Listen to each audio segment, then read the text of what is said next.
এই সমস্ত অপরাধীদের বাঁচানোর জন্য সরকারি পয়সা খরচ করে এই তৃণমূল বারবার কোর্টের শরণাপন্ন হয়ে অপরাধীদের রক্ষা করতে চাইছে। তৃণমূলের এই সক্রিয়তা প্রমাণ করে যে এই অপরাধীরা তৃণমূলের প্রশ্রয়ে মদতে সহযোগিতায় অপরাধ করেছে। আক্তার আলী এই বাংলায় দুর্নীতির বিরুদ্ধে, স্বজন পোষণের বিরুদ্ধে, পশ্চিমবঙ্গ সরকার এবং দুর্নীতিগ্রস্ত অফিসারদের বিরুদ্ধে তিনি এক ধর্মযুদ্ধে, একটা ক্রুসেড করতে পেরেছেন।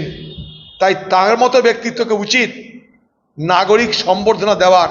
আমরা চাইব যে আমাদের দলের পক্ষ থেকে আক্তার আলীকে যদি তিনি আসেন, আমরা নাগরিক সম্বর্ধনা দিতে চাই। তার মতন হুইসেল ব্লোয়ার, তার মতো দৃঢ়তা, তার মতন হিম্মত বাংলার প্রত্যেকটা মানুষকে দেখাতে হবে। সরকারি পদে থাকুন আর না থাকুন, দেখে শিখুন আক্তার আলীকে। চোরকে বাঁচানোর চেষ্টাই তো করছে। আপনি এই চোরকে না, তৃণমূলের যে কটা চোর জেলে গেছে,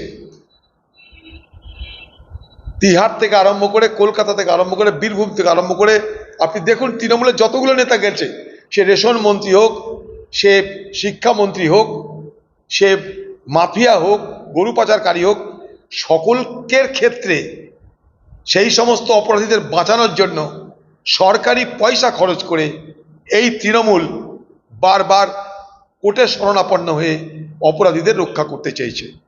তৃণমূলের এই সক্রিয়তা প্রমাণ করে যে এই অপরাধীরা তৃণমূলের প্রশ্রয়ে মদতে সহযোগিতায় অপরাধ করেছে। তা যদি না হয়, তাহলে তাদের জন্য বারবার মমতা ব্যানার্জি এবং তার সরকার এত মাথা ব্যথা করছে কেন, এত সক্রিয়তা দেখাচ্ছে কেন? আজকে আক্তার আলীর মতন ব্যক্তিত্ব, আমি তো বলবো আজকের সমাজে একজন আদর্শ ব্যক্তির নাম আক্তার আলী।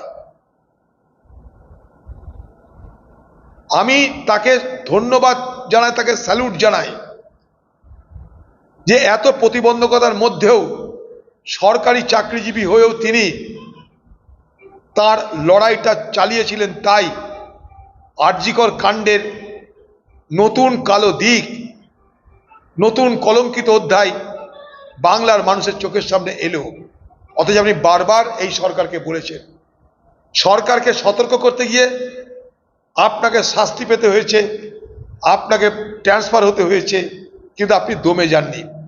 এই যে অনমনীয় মনোভাব, অর্থাৎ আজকের দিনে আক্তার আলী এই বাংলায় দুর্নীতির বিরুদ্ধে, স্বজন পোষণের বিরুদ্ধে, পশ্চিমবঙ্গ সরকার এবং দুর্নীতিগ্রস্ত অফিসারদের বিরুদ্ধে তিনি এক ধর্মযুদ্ধে, একটা ক্রুসেড করতে পেরেছেন। তাই তার মতো ব্যক্তিত্বকে উচিত নাগরিক সম্বর্ধনা দেওয়ার। আমরা চাইব যে আমাদের দলের পক্ষ থেকে আক্তার আলীকে যদি তিনি আসেন, আমরা নাগরিক সম্বর্ধনা দিতে চাই। তার মতন হুইসেল ব্লোয়ার, তার মতো দৃঢ়তা, তার মতন হিম্মত বাংলার প্রত্যেকটা মানুষকে দেখাতে হবে।